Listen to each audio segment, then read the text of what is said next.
안녕하세요. 오늘은 사회의 1-2단원 민주주의를 실현하기 위한 기관입니다. 교과서는 20쪽부터 27쪽이 되겠습니다. 그럼 지금부터 시작하도록 하겠습니다. 이번 단원 공부를 위한 필수 단어입니다. 다음 단어들을 잘 읽어보고 최소한 5개 이상 교과장에 정리할 수 있도록 합니다. 법률, 청렴, 입법부, 통솔, 자문, 특임, 구제, 변호사, 피고인.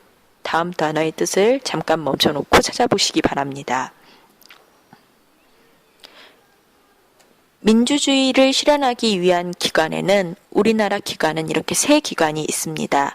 한 곳에 권력이 집중되는 것을 막기 위해서 우리나라는 권력기관을 3개로 나누어 놨는데요. 국회, 정부, 법원이 바로 그것입니다. 이런 것을 우리가 3개로 나누었다라고 해서 삼권 분립이라고 이야기합니다. 이렇게 국가의 권력을 국회, 정부, 법원 3가지로 나눈 것을 말을 하고요. 그리고 이렇게 나누어 놓음으로 인해서 권력이 한쪽으로 집중되는 것을 방지하고자 했습니다. 그럼 먼저 국회가 하는 일입니다. 국회에서 하는 일은 크게 3가지로 나눌 수 있습니다. 국민을 위한 법을 만들거나 고치는 일, 첫 번째. 그리고 두 번째는 일반 국정에 관한 일로 정부가 나라 운영을 잘 하고 있는지 살펴보는 것을 말합니다. 그리고 마지막으로 나라 살림에 관한 일인데요. 국민들이 낸 세금이 꼭 필요한 곳에 쓰이는지, 그리고 이미 사용된 세금이 계획대로 잘 쓰였는지를 살펴봅니다.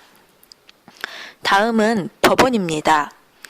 법원은 법에 따라 사람들 사이의 다툼을 해결하고 잘못된 사람에게는 벌을 주는 재판을 합니다. 우리나라에서는 3심 제도라고 해서 1심, 2심, 3심 3번 재판을 받을 수 있게 3심 제도를 운영하고 있습니다. 그래서 법에 따라 공정한 판결을 내리고 국민의 자유와 권리를 보장하고 안전한 사회를 만들기 위해서 노력합니다. 자, 이제 한 기관 남았죠? 맞습니다. 바로 정부입니다. 정부는 국회에서 만든 법률에 따라 운영되며 국가 발전을 위해 여러 가지 정책을 만드는 일을 합니다. 그래서 구성으로는 최고 수장인 대통령, 그리고 그 아래 국무총리, 그리고 마지막에 행정각부로 나뉠 수가 있는데요. 대통령은 국회의 동의를 얻어서 국무총리를 임명할 수 있습니다. 국군 최고 지도자로 국군을 지휘하고 국가를 대표해서 외국과 조약을 체결합니다. 국무총리는 대통령을 보좌하는 역할을 합니다. 대통령이 나라 안의 일을 수행할 수 없을 때는 대통령의 일을 대신합니다. 그리고 정부를 대표해서 국회에 참석해 국가 정책에 대해서 설명하는 역할을 하고 있습니다. 행정각부는 여러분들이 잘 알고 있는 교육과학기술부, 외교통상부, 통일부, 지식경제부 등을 이야기합니다. 업무의 성격에 따라서 여러 부서로 나누어져 있으며 다른 부서와 협력하여 국가의 중요한 일을 해결하기 위해 노력합니다. 이렇게 우리나라는 민주주의를 실현하기 위해서 3개의 권력기관으로 나누어져 있고요.